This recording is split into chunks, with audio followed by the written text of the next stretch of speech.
Okay, and here we will go to the guest sub interface that we created in a different video. So select this and let's edit this. And here under security mode, we will enable captive portal, which is right here towards the bottom.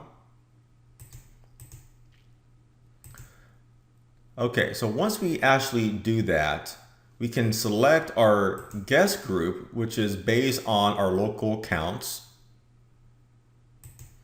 And now we have the option of even customizing the HTML of the guest portal page and the different pages based on how the user will log in. So these are some of the different pages here that we can use. But we will go ahead and use the default captive portal pages in our environment. And once we are done, we will go ahead and save our changes to this sub interface. To test this out, let's go to a guest computer that's connected to our guest network. And let's do a continuous ping to our web server that exists on a different network. Okay, so we're not able to reach it until we log in through the captive portal. So let's open a web browser and let's enter the IP of that web server.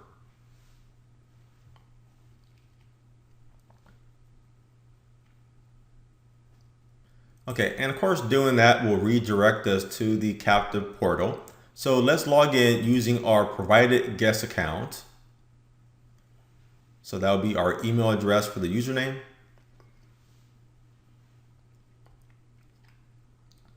And the auto-generated password.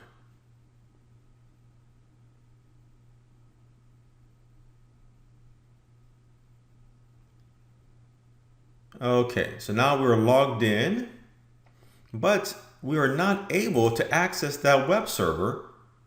Well, that is happening because we didn't configure any security policies. We just enabled the captive portal. So the policies need to be created. Therefore, let's go to the policy page.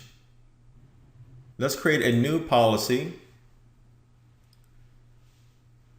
And in this policy, any access from the guest sub interface,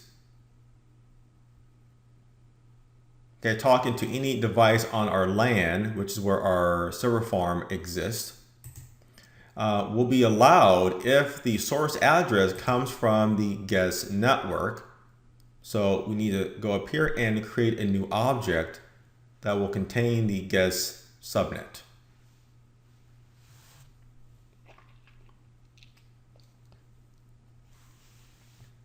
And let's enter the subnet and the mask.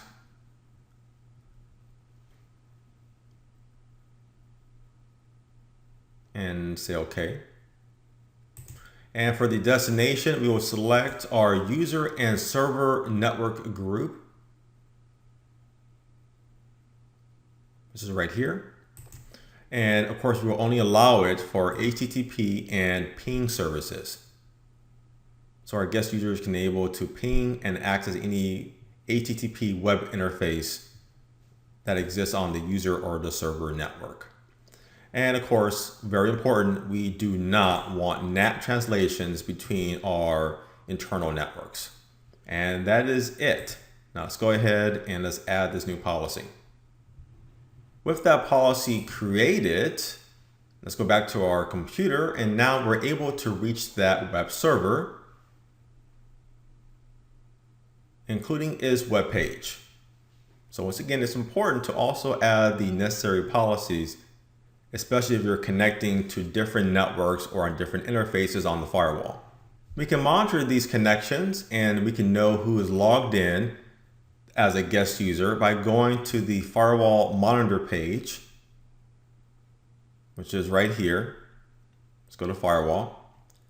And the first entry shows our guest account, the IP of our guest computer, including the volume of traffic so far for that computer. So very good information to validate exactly who's logged in as a guest user. And that concludes this video for how to set up and use the captive portal on the FortiGate.